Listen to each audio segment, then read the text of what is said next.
Hello, everybody. Hello. Thank you for coming tonight. My name is Arman. Oh, thank you. Yeah, I hope you all know my name because that's embarrassing if you don't. I've only said it like 1,000 times on my shows. My name is Arman. I'm going to get right into it. We are Sarcasm's Finest. We have a show next Thursday as well for our comedy show. It's going to be pretty much the same jokes, so just expect that. But it's next Thursday at the University of Utah Theater, so stay tuned for that.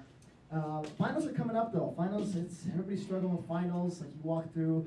The other day I actually saw somebody doing push-ups in between like doing homework. Like I can't apparently that helps, but doing push-ups. People are like really stressed and very angry. Thing is, I don't know about you guys, but I spend more time actually calculating like algorithms and Excel spreadsheets and all these documents trying to calculate the least I can do in a class and still pass it.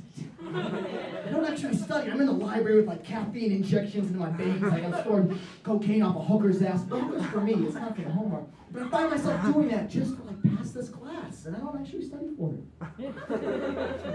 Speaking of actually driving, I drive a lot actually for work. I drive to school, back to work, and back home.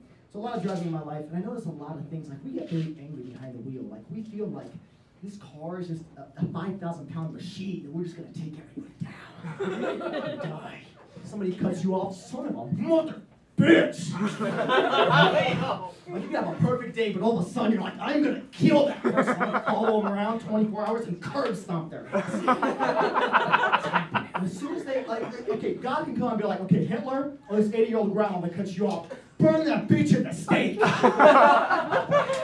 Even Jews would be like, Hitler was like 80 years ago, it's not a big deal. That woman was now. She knew what she was doing. But as soon as they wave you like that thank you, goodbye, like, oh, thanks for letting me be a jackass. They're like, cool with you, like, oh, don't worry about it, you're good. That was probably in the way. I'm a pushover anyways, go ahead. Hey, you want my wife, my first kid, my house, my cars? Well, as long as you're ready, you're good, don't worry about it. Also, we do a lot of weird things, and you guys do this too. Like when we tailgate really close to cars when we get angry, we flash, we honk, we get very, very passionate in our cars. Like imagine if we did this just anywhere. Like you're at the line of the bank, there's like somebody who scoots in front of you, just butts in, and you start getting really close on them. Make my day, flashing them. It wouldn't make any sense. Why do we do these things? They don't accomplish anything. And I'm 20 years old, and I just turned 20, and I feel like at 20 you kind of fall into this preset of you know who you're going to become as an adult. And I'm confident with where I'm going and the way things are turning out. And I'm happy with myself. All that changed 2 weeks ago. So I was leaving a movie theater with my friends, and I'm driving my friend home. And we leave this theater, it's like a Wednesday night. We're driving out, and I'm low on gas. And I get stuck at a red light, of course. That's just the general law of the universe. Now, the thing is, I don't believe in atheists. Atheists that doesn't exist. Like, this is the test to prove if someone's an atheist or not. Put them in a car, make them 10 minutes late, and put them in front of a red light.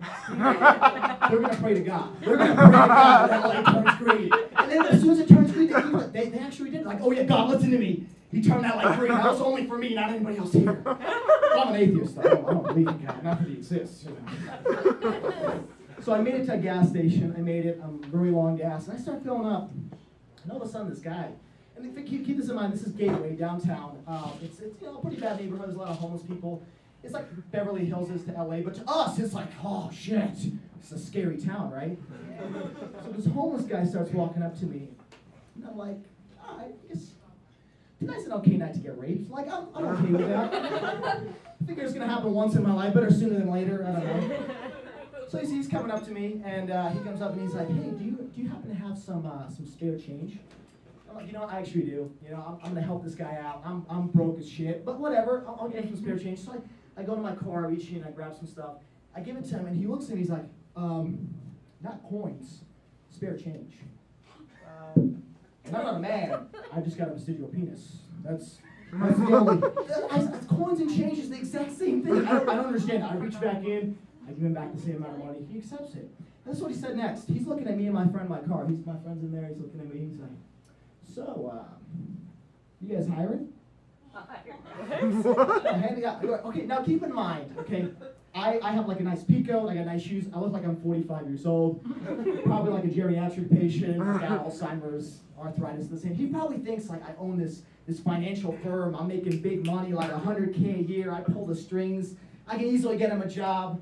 When in reality, I'm a 20-year-old, broke-ass, cheap, I barely have any degree at all, I'm poor, I'm horny, and very vulgar. And so in my mind, I'm thinking he's offering us blowjobs.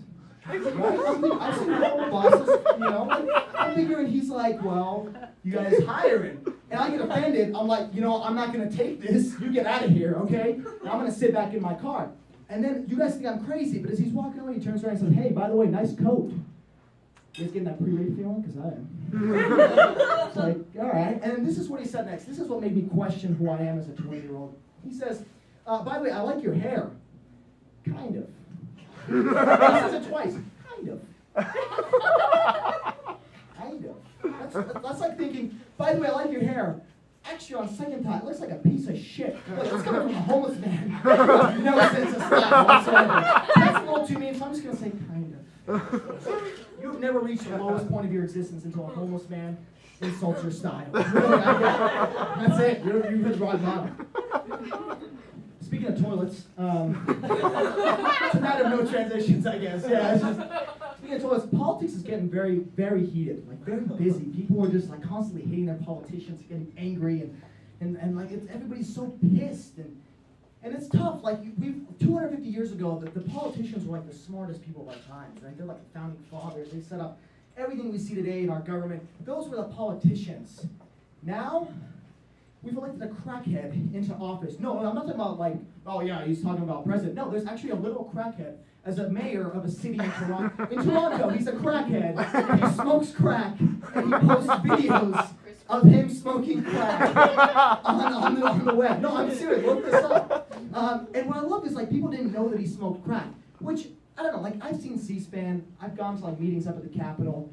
If 100% of the people aren't sleeping during a meeting, you know they're on some kind of drug. Like he's just amped all the time. He's definitely on crack cocaine. Like that's just, you gotta be on drugs. And then you say, well, you can't get any worse than we're electing a druggie, right, into office. It can't get any worse than that. Wrong. Wrong. Minnesota, a city in Minnesota, actually elected a child, a 5-year-old child. This is a fact, look it up.